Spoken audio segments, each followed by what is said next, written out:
Now, hospitals in the Palestinian enclave of Gaza have been bombarded relentlessly. Out of the 36 hospitals at this moment in the Gaza Strip, 22 of them are already out of service. That means you cannot go to these hospitals to get any kind of treatment. The reason for this is the siege that Israel has imposed on these hospitals, and also the fact that it has bombarded many of these hospitals. As we speak at this moment, there is literally no electricity. There is no fuel to run the generators. There are very few medical supplies that are available for the doctors in the Gaza Strip. Many of the doctors themselves have been killed. Many medical staff have been killed. Ambulances have been bombed. The critical patients and babies in ICUs have died because hospitals have run out of fuel, and therefore the incubators have been shut off. The IDF's latest target for its ground invasion is, of course, the largest hospital in the Gaza Strip, which is the Al-Shifa hospital. Take a look at this video that the IDF has now released as part of its social media platform X. The Israeli Defense Forces claim that the Hamas fighters used to operate from the hospitals in Gaza. This is what the IDF claims. Now, the IDF has named the Al-Quds and also the Al-Rantisi as two other hospitals from where Hamas fighters have in fact been operating. These are all claims by the IDF.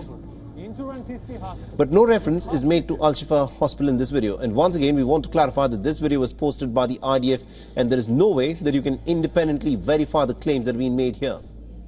In a separate video shared on Thursday, Israel security personnel were seen displaying weapons that they claim were found from inside the premises of the Al-Shifa hospital.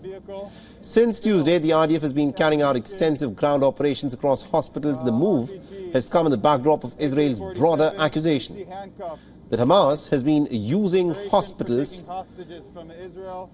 to run its operations. In fact, the videos posted by Israel also go on to state that Hamas has its main command center in an underground floor of the Al-Shifa hospital, and so far there's simply no way that you can actually verify a lot of the claims that are being made. Now, the people in Gaza tell a completely different story though. The civilians, including patients, families that are refugees in their own homes, and even doctors who worked in the Al-Shifa hospital for over a decade, have said that the Israeli forces have found nothing.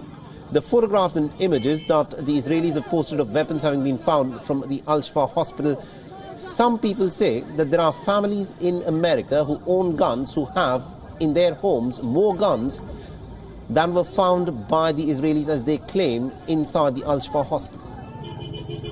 Now, listen closely to what the senior surgeon has had to say about the IDF's military operations inside of the Al-Shifa hospital.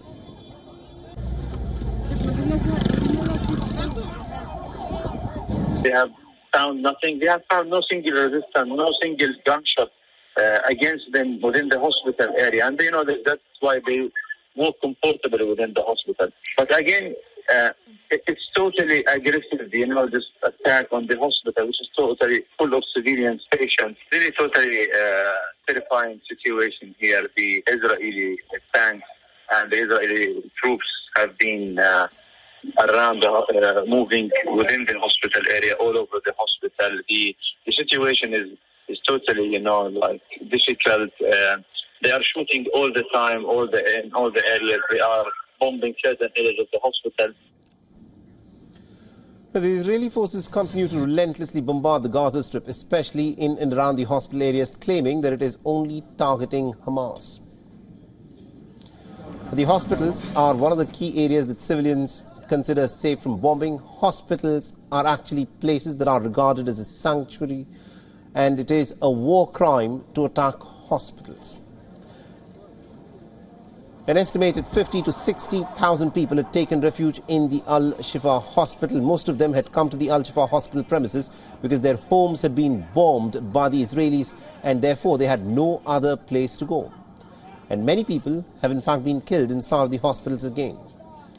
The complete lack of essential supplies has become a major cause of global concern, but the situation is extremely dire for people on the ground. A lot of world leaders have been asking Israel to tone down its bombing. Even the Americans are not convinced with the Israeli tactics But except for statements, we've seen very little in terms of concrete action from preventing this relentless bombardment that Israelis have carried out on the Gaza Strip. The Gaza Strip is out of food, it has run out of water, there is no electricity, there is no fuel. And what we are witnessing is collective punishment of 2.3 million people in the Gaza Strip who are being subjected to these conditions.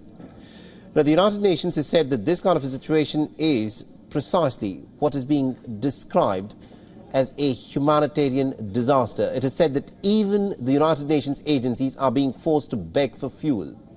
Now, Israel's war cabinet has decided to allow the entry of 2 diesel fuel tankers per day, but the fact is, this is a drop in the ocean for the 2.3 million people whose survival is at stake at the moment. WION is now available in your country. Download the app now and get all the news on the move.